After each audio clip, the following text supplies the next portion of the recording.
Hi, we're at the Huffington Post, Washington, D.C. office. I'm your host, Lauren Wilson, and you're watching Tech in 5 with Vice President and General Manager of the Huffington Post, Peter Cherukuri.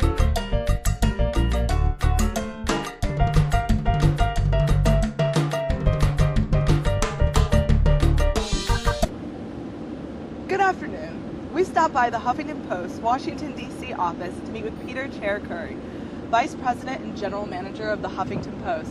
Thank you for having us, Peter. Lauren, thank you for talking to me. Sure. Let's talk a little bit about your background. You've been at an impressive range of Capitol Hill publications, such as Roll Call and Congressional Quarterly. What made you decide to join the Huffington Post, and what are the biggest differences in managing an online publication? Well, that's a great question. I think the first thing I would say is that I have had a fortune of having a lot of different jobs, and those jobs have all been in the political publishing arena here in D.C., and all those publications have a single theme to it, which is to shine a light on the way that Congress and the White House and elected officials are supposed to do their job. And I started National Journal. I did a few years at CQ, and at Roll Call I was fortunate to become a publisher.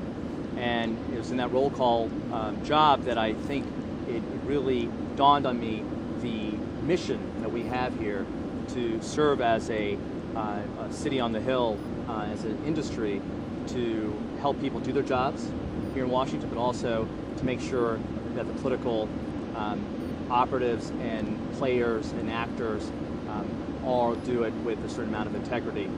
And I've been humbled by working in that environment.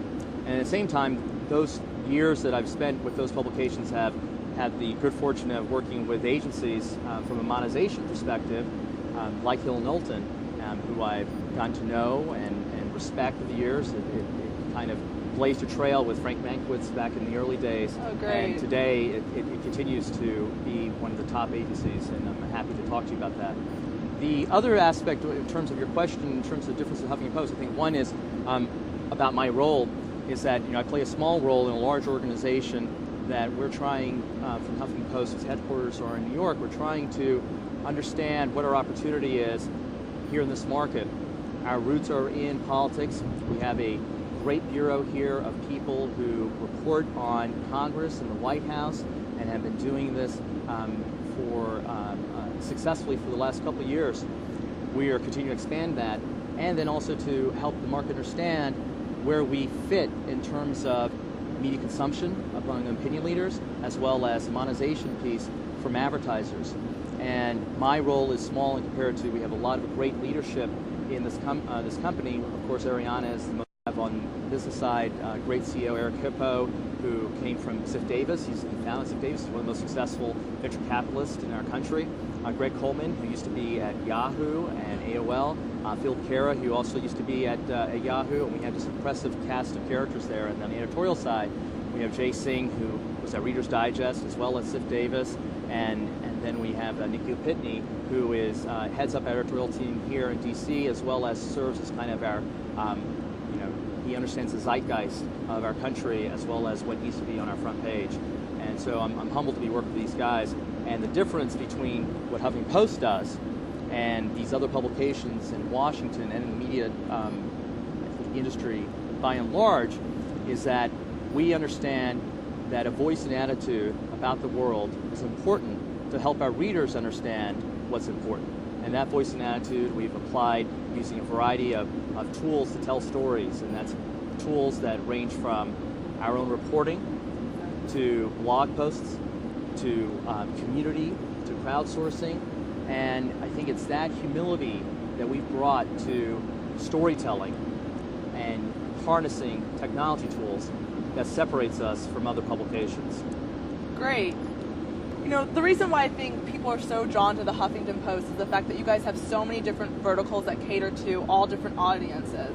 And I think that's why, in the month of June, you guys had over 24 million unique visitors. I mean, that is propelling you up into one of the top 5 news outlets in the world. And what are some of the factors that are contributing to the success? The factors are fairly simple. One is a unique approach to content. Like I mentioned, we have a voice and attitude about the world that is consistent, and it is one that is populist in a lot of ways, and I think that voice and attitude is important in our current dialogue that we have in our country. And I think it's the timing of Huffington Post voice and attitude is what's led to success. That's one. Two is our traffic is also rooted in our approach to technology. There's a revolution and transformation that Huffington Post has brought to the newsrooms in terms of approaching content. And that transformation is about making sure the entire news organization, the entire supply chain of getting content out is committed to traffic, committed to performance, committed to making sure stories are getting distributed in a way that is not just left up to a black box of technologists, but really get the reporters and the editors thinking about traffic, thinking about what stories we really need to drive the agenda. And that agenda has gone from being its roots in politics, but has expanded into all these different verticals that, as you mentioned, that I think is so important, because now that voice and attitude that has brought HuffPost such name recognition has lent itself to areas of entertainment, comedy, technology, and we're just going to keep on expanding. We just recently launched a travel section, and we've this year also we've launched college and food. And so that the idea goal of is content, to visit the Huffington Post and never leave. I mean, because you can get all your news right. in one source. Yeah, I mean, I think the notion of one-stop shopping has been overused. I think for us, it's I think a couple things. One-stop shopping, but it's also one-stop sharing. Okay. So the other third element to Huffington Post, I think, is very important, besides voice and attitude and technology, is our seamless integration with social media. So what we've kind of taken away is there's no barrier from Huffington Post perspective between your news consumption, reading an article, as well as your behavior in your social networks, i.e. like Facebook or Twitter. And what we keep on striving to do, and these guys and my colleagues in New York on the technology team, and Ariana and Eric, they're just brilliant at this, is trying to make sure that people start their day probably with their social networks. They start having conversations. And we want to be there to help them share information.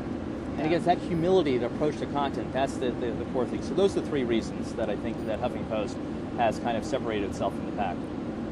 Well, thank you for sitting down with us. We do have one last fun question. Okay. Maybe two, if we can squeeze it in. Okay. What is your favorite place to grab lunch in DC?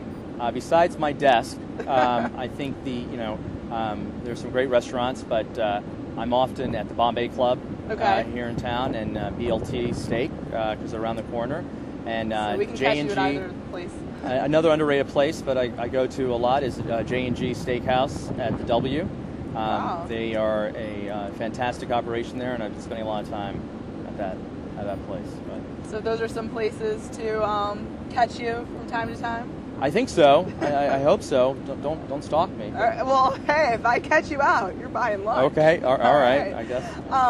One more question. Sure. I know that you taught yourself piano. Yes. Can you recommend a piano bar around town? Absolutely. You can also come to my house and I'll play, and I do a lot of sing-along stuff. But the guy that I'd recommend to anybody to go and listen to is the name Dan Ruskin, and he's at the Mayflower Hotel, Mayflower Town and Country Bar. And I just want to tell a quick story about Dan. Dan is a friend as well as a mentor of mine. He used to write for Roll Call back in the 1950s, and as a comedy writer. And his brother happens to be Mark Russell. For those of you who know Mark Russell, he's one of the foremost political satirists we have in our country, and Dan writes a lot of Mark Russell stuff. But Dan and I have gotten to know each other over the years, not just with the Roll Call connection, because he is one of the last few people to understand the importance of politics and music. And if you go and visit Town and Country, you'll find Dan Ruskin playing. So anyway, that's...